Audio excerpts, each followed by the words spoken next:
Dans cette vidéo, on va commencer l'étude de la fonction rationnelle. Habituellement, on parle, quand on commence une nouvelle fonction, on parle de sa définition et des propriétés.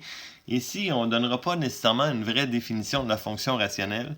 Le principe d'une fonction rationnelle, c'est que j'ai un diviseur en dessous avec une variable x à l'intérieur.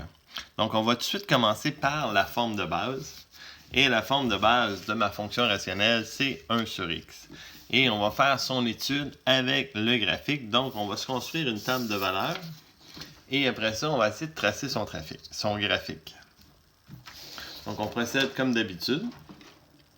Donc, pour remplir ma table de valeurs, je vais donner des valeurs au x, puis on va calculer nos y. Donc, si le x vaut 0, 1 divisé par 0, déjà, on a un problème parce qu'on n'a pas le droit de diviser par 0. Donc, cette fonction-là, il n'y aura pas de valeur à 0.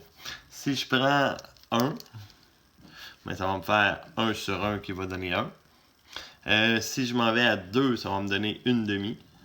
Si je m'en vais à 5, ça va me donner 1 cinquième. Donc, on se rend compte que plus que la valeur du x va augmenter, plus que mon y va devenir de plus en plus petit. Et sûrement, ça vous fait penser à quelque chose. Donc, mettons, je mets 1000, mais ça va me faire 1 sur 1000. Et ça, c'est vraiment très petit.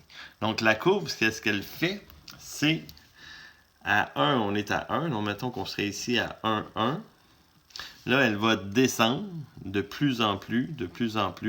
Mais on sait que jamais, elle va réussir à atteindre la valeur 0. Et on sait qu'à 0, ça n'existe pas. Donc, ce qu'on va faire, on va aller voir, mettons, à 1 demi. Donc, si je fais 1 divisé par 1 demi, il faudrait que tu comprennes que quand je divise par une fraction, on multiplie par son inverse. Donc, c'est comme fois 2 sur 1, ça donne 2. Donc, 1 demi, c'est 2. Et de la même façon, si je m'en vais à 1 dixième, ben 1 divisé par 1 dixième, ça va donner 10. Donc, plus qu'on va s'approcher de 0, donc si j'ai 1 sur 1000, donc on va être super proche de 0, mais plus que ma valeur va se retrouver haute, donc la courbe que ça donne, c'est celle-là ici. Et vous l'avez travaillé en secondaire 3, vous appelez ça en secondaire 3 la fonction inverse. Mais vous n'avez jamais été de l'autre côté dans les nombres négatifs. Est-ce que ça existe? Donc, on va aller voir pour le fun. Si je m'en vais à moins 1, 1 divisé par moins 1, ça va donner moins 1. Donc, ça existe. Donc, on a le droit d'aller du côté des négatifs. Si je m'en vais dans un nombre grand, genre moins 1000, mais ce que ça va donner, c'est un nombre tout petit, genre moins 1 millième. Et quand je vais aller à un nombre très proche de 0, mais de l'autre côté, donc mettons moins 1 millième, mais ça va donner moins 1000. Bon, la courbe que ça donne, c'est la même chose que elle, mais de l'autre côté ici.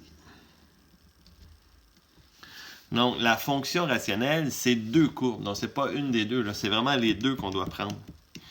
Et le principe qu'on s'approche de plus en plus d'une droite, sans jamais y toucher, on appelle ça des asymptotes. Donc, ici, on a des asymptotes. Je vais écrire le mot asymptote. On en a deux. On a l'axe des y, qui est une asymptote, et son équation, dans ce temps-là, c'est x égale à 0. Et j'ai une asymptote aussi horizontale, qui est dans ce cas-ci l'axe des y, et ça, son équation, c'est y est égal à 0.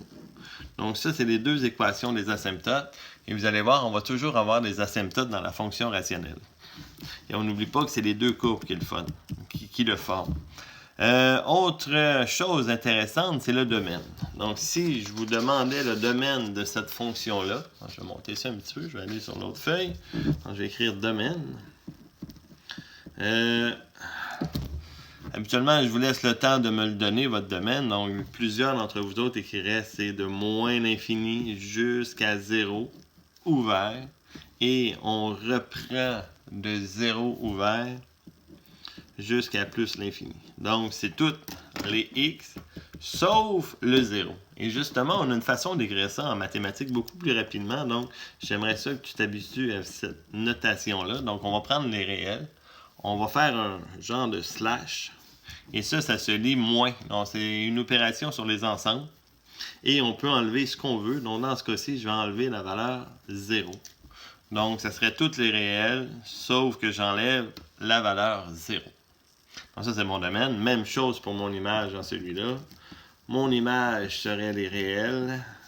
Et j'enlève le 0 aussi. Qu'est-ce qu'on pourrait parler aussi? Ben, on pourrait parler de croissance et décroissance. Donc, est-ce que cette fonction-là est croissante ou décroissante? Si vous regardez cette courbe-là ici, elle descend. Puis celle-là aussi, elle descend. Donc, elle est au complet décroissante. Donc, il y en a qui la voient croissante et décroissante. Détrompez-vous, là. Donc, si on la regarde vraiment correctement, donc on voit que cette courbe-là est ici. Elle va descendre, puis celle-là aussi va descendre à un moment donné. Donc, c'est une fonction présentement qui est décroissante. Donc, l'intervalle de décroissance, ça serait comme le domaine sur son... ça serait sur son domaine, donc les réels, puis j'enlève la valeur 0. Donc, ça, c'est la forme de base. La forme canonique, on est déjà prêt pour la forme canonique. Je vais enlever ces feuilles-là. Je vais aller à ma forme canonique. Donc, la forme canonique, c'est f de x est égal à a sur x moins h, puis un plus k à l'extérieur. Donc, on remarque encore là qu'il y a un diviseur en x, c'est pour ça que c'est une forme rationnelle. Et on a les mêmes paramètres que d'habitude. Donc, mon hk, on se comprend que c'est une translation. Et si je reprends mon graphique, il n'y a pas de sommet dans celle-là. Donc, on ne peut pas faire une translation du sommet, comme dans la valeur absolue. Et la racine carrée, on avait appelé ça un point de départ. Donc là, on n'a rien. Mais le principe, c'est que j'ai une réflexion. J'ai une asymptote. Mon asymptote qui est ici, si je la fais bouger avec la translation h, elle va se déplacer. Et comme au début, elle était à 0, mon asymptote va se retrouver à la valeur h. Le k n'aura aucune influence sur elle parce que le k la fait monter ou descendre. Et comme elle s'en va déjà à l'infini en haut et en bas, mais elle n'aura pas d'influence sur elle. Tandis que si je prends l'autre asymptote, l'asymptote horizontale qui est y est égal à 0, la translation du h ne l'influencera pas, mais la translation du k va la faire monter ou descendre. Donc, ce qu'on comprend là-dedans, c'est que le h et le k vont déplacer nos deux asymptotes. Et on va même l'écrire. Donc ici, on va écrire que les asymptotes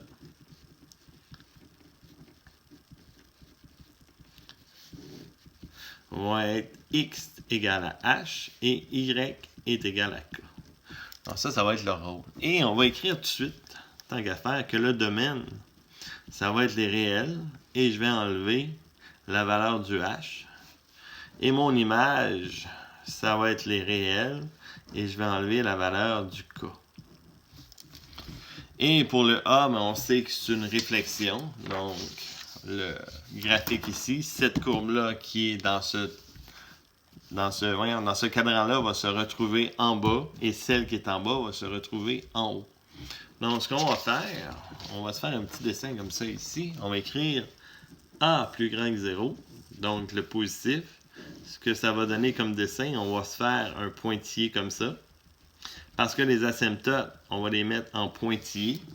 Dans l'autre cas ici, comme c'était l'axe, on ne pouvait pas le mettre en pointillé. Mais maintenant, on va pouvoir les placer en pointillé. Donc, je vais avoir mon x égale à h. Je vais avoir une équation à y est égal à k.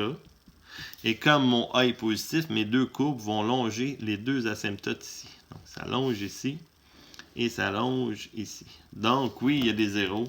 Ça peut couper l'axe des y aussi, donc il n'y a pas de problème, parce que les asymptotes ont bougé. Ça ne touche simplement pas aux asymptotes. Et si mon a est plus petit que 0, bien, on va faire le même principe. On va faire nos deux asymptotes pour commencer. Donc, x est égal à h, on va l'écrire. Y est égal à k. Et au lieu d'être ici, dans ces deux régions-là, donc ici, comme le a est négatif, celle-là se retrouve en bas. Donc, ma courbe, je vais la mettre en rouge ici, ça va être L. Et celle qui était en bas, parce que le a est négatif, va se retrouver en haut. Donc, le graphique va être comme ça ici. Donc ça, c'est mes paramètres. Donc mon HK, c'est mes asymptotes. Et le A positif, nos courbes sont ici. Et mon A négatif, les courbes vont être de l'autre côté. Donc c'est super facile. Donc on va faire 2-3 exemples simples pour commencer. Donc on va les faire quand même assez rapidement. Donc f de x est égal à 4x plus 5 plus 1. Donc, si on a ça, première chose qu'on fait, on place nos deux asymptotes. Donc, x est égal à moins 5. Et mon k qui vaut 1, ça va me faire y est égal à 1.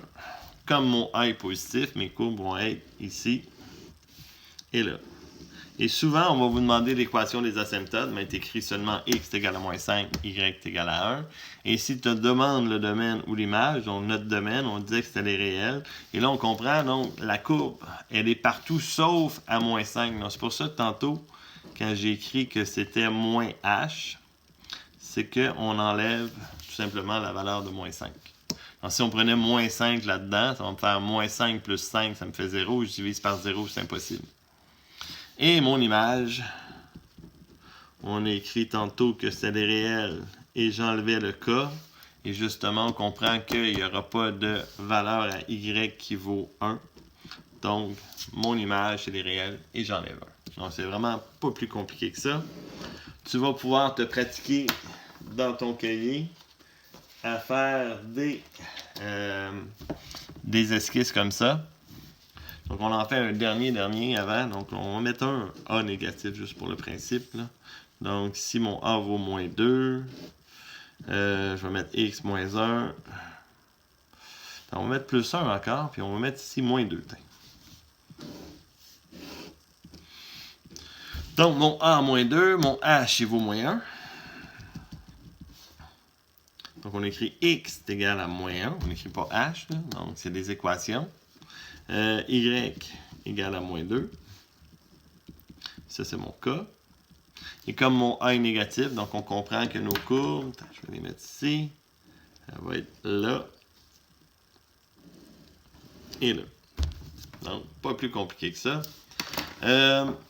La prochaine vidéo, c'est une autre forme de la forme rationnelle. Donc, c'est super important de l'écouter avant d'essayer de faire les exercices. Donc, je vous attends dans la prochaine vidéo.